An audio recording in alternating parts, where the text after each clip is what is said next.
예, 안녕하십니까. 자, 교재를 이제 83페이지 먼저 보시면서 중간중간에 앞쪽 내용을 볼 겁니다. 그래서 자, 도시군 관리계 먼저 전체 그림 가지고 설명을 드릴게요. 오늘 이제 용도 지역부터 공부를 하셔야 되는데, 자, 국가라고 하는 것도 이제 개인이 있습니다. 개인이 자기 땅을 가지고 있으면요, 자, 이용을 할 수가 있습니다. 요걸 우리 법에서는 이제 개발 행위라는 용어를 쓰게 될 것이고, 이 개발 행위의 가장 대표적인 행위, 건축물의 건축되겠습니다. 그래서 토지 소유자 건축물의 건축할 수가 있는데요. 이게 이제 멋대로 되는 게 아니고 소위 개발 행위 허가라고 하는 것을 받아야 할 수가 있습니다.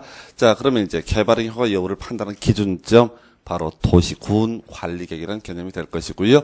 이 도시군 관리계획에서 소위 건폐율과 용적률, 용도 제한, 기타 높이 제한 이런 것들을 규제를 하고 있습니다. 그래서 토지 소유자가 건축물의 건축을 하고자 할 때는 이 도시군 관리계획을 하는 것에서 제시하는 건폐율, 용적률, 용도 제한에 적합했을 때 개발 행위 허가를 받을 수가 있다. 이게 이제 하나의 축이 되게 될 것이고요.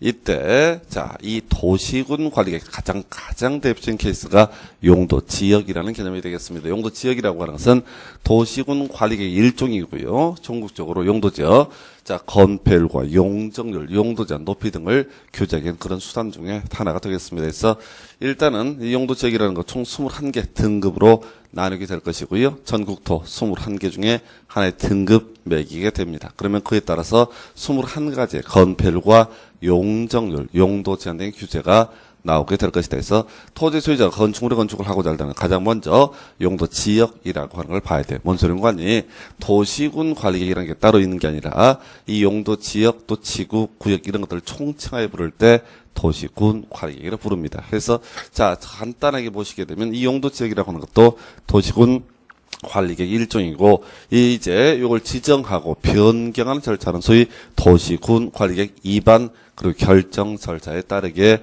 되어 있습니다. 그래서 요거 한번 쭉 보면서 날리셔야 돼요.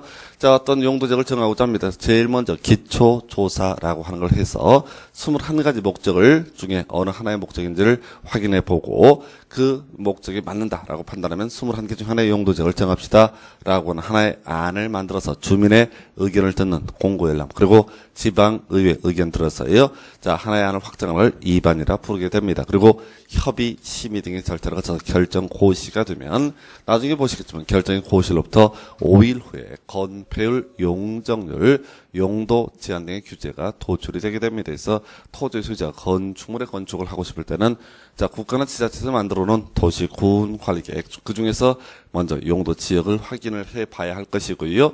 그럼 국가에서 생각합니다. 또 지자체에서 어떤 토지의 건폐율과 용적률과 용도 제한을 바꾸고 싶다라고 했을 때 그때 방법 중에 하나가요, 용도 지역을 21개 중에 다른 하나로 종류를 바꿔주는 것도 하나의 방법인데, 뒤에서 보시겠지만 시간이 상당히 많이 걸리고 좀 느려요. 그래서 요거 말고, 그럼 이제 용도 지역 말고 일단은 용도 지역은 무조건 토지에 존재하는데요, 이 용도 지역을 바꾸는 것 대신에 그 위에 조금씩 변화를 주는 방법 중에 하나가 용도 지구라고 하는 것도 있습니다. 뒤에서 10가지 종류를 공부하시게 될 텐데, 용도 지구라는 것도 큰 틀에서는 도시군 관리계획의 일종이고요.